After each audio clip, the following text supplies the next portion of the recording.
Pavlov's aim was to discover what caused saliva to flow. He rerouted the salivary ducts to the outside of his dog's cheek so that he could collect and measure the spittle. Perhaps, he thought, the production of saliva might be the result of a fixed nervous reflex, like a knee jerk. 5 минут 42,5 секунды. After taking many measurements of spittle, he confirmed that the dogs drooled automatically when their tongues touched food. He called the response the salivation reflex. 4,5. Хорошая собачка. Я предлагаю поменять собаку. But his work started to run into trouble.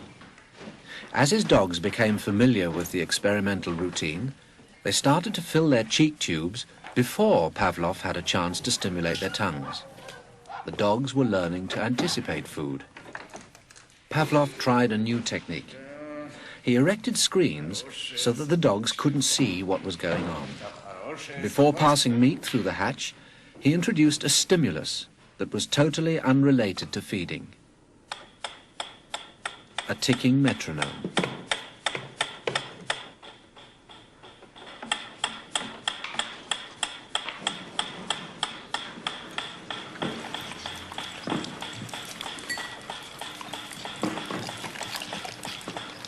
At first, the dog dripped saliva into its cheek tube only when the food appeared.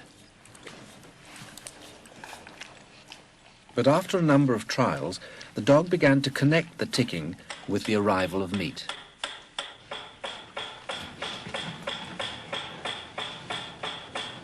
Soon, the sound alone made the dog drool. Eventually, the dog salivated as much to the ticking itself as it did originally to the presentation of food. Полная. Идите сюда. Что я говорил? He called this new response the conditioned reflex. Собака.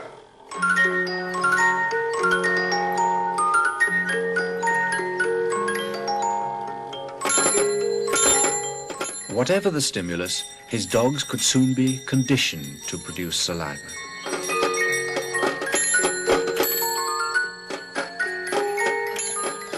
Pavlov believed that he had discovered how animals learned, even in the wild.